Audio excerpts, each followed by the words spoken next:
Hey everybody, Nick here, and today I got a disassembly and maintenance video for you on this big old guy right here. This is the Tepe Designs Hornet 2.0. Big old freaking knife right here, but an interesting one. So let's take it apart. One thing to note initially is centering is right on. Action is pretty good. A little bit squeaky in places. Could swap that out. Either way, or swap that out, clean that out. Make things easier. All right, pop out the pivot here. And then it looks like T6 in the back on a knife this big. Doesn't make sense, but that's okay. I just work here. I am putting this guy, taking this guy down. Easy peasy. Lemon freaking squeezy. All righty. There we go. Whoa there. That appears to be a multi-row washer system, or a bearing system, sitting on top of some variety of a steel washer there, with a recessed liner in there. That's how they're doing that whole approach. Okay, nice. Oh boy, is this thing disgusting inside. Let's go ahead and start the cleaning process here, because yeah, we're gonna do some good here, my friends. We are gonna do some good here. Unfortunately, it appears that whoever made this did not really do much of a job of cleaning things out as they were making it. That's always a downside, but on the upside, though, it usually means that the knife is going to run a lot better once we're done. And that's probably what I was feeling as I was manipulating it earlier there. That's always nice when you can make a difference in the world, right? But this is the reason I do exactly what I'm doing here. This literally arrived to me yesterday from the Tepe Designs. The guy reached out to me on Instagram sometime back. I think I met him at Blade West or something. Oh, that was interesting. So both of these screws are able to spin freely in here. So I just need to remember that.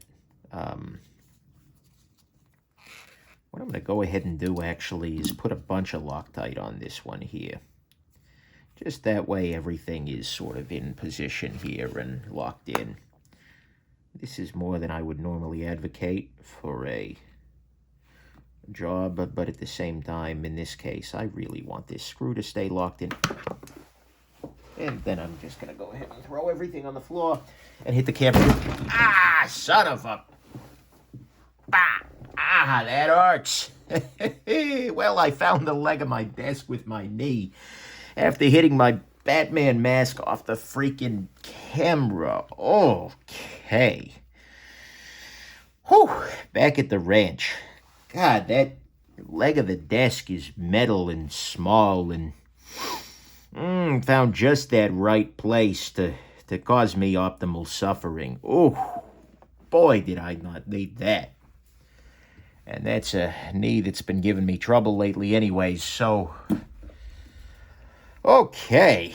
Well then, I'm glad you were able to join me for that. How did I not swear? That's impressive.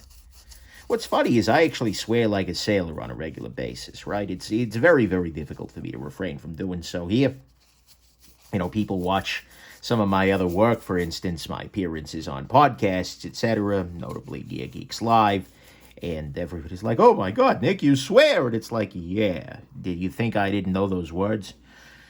Trust and believe, I know them well. I was born of them. You were just adopted the swearing.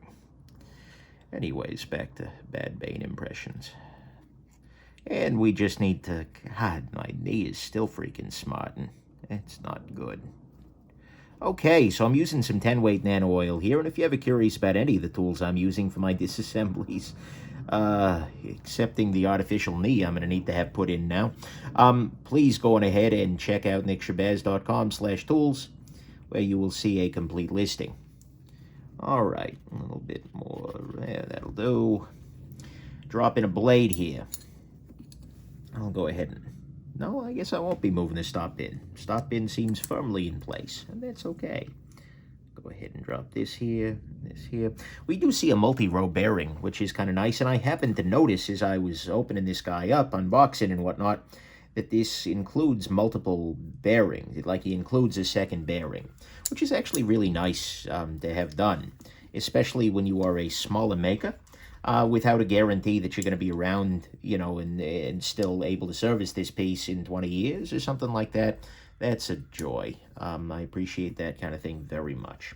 Okay, so everything's snapped together, but right now, because there's, I'm just going to keep some downward force on the pivot right here to make sure everything's okay. God, my knee is still just not good.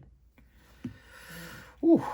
So I'm making sure that I'm keeping some downward pressure on this. That way I'm not having everything coming loose. Tighten that up a little bit. That's not tight enough yet, I don't think, but it will be tight enough to hold everything in position. And I don't want to over-tighten initially, you know. All right. Now, pop this guy in place here. Beautiful. Tighten that down good. This guy in place here. A little blue Loctite here. Okay. Faced a little resistance there, screwing things in, so I backed up a little bit to make sure I wasn't cross-threading anything. It's always a good idea. Okay, so let's see where we are. We are way freaking smoother, is where we are. Oh boy, are we smoother. That was nice. That's an improvement, as they would say in the business right there. All right, loosen this up just a little tad. See if that wins us anything else. No play. Oh, yeah. Factory assemblers did not do Tepe any favors here in terms of their initial cleanliness here. Loosening up just a little bit further. No play. Nice. Thing's super lightweight, too. You know, honestly, that's pretty sweet. I don't need to tweak that any further. Alrighty, I'm gonna go stand up, or at least give it a shot, right? But most importantly, I'm gonna go carry this guy for some review, and I will be back in approximately 2 hours of your time with a brand new review of your Tepe Designs Hornet number 2.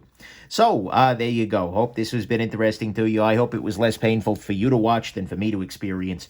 And most of all, I hope that you have yourself an absolutely wonderful rest of your day. Bye now.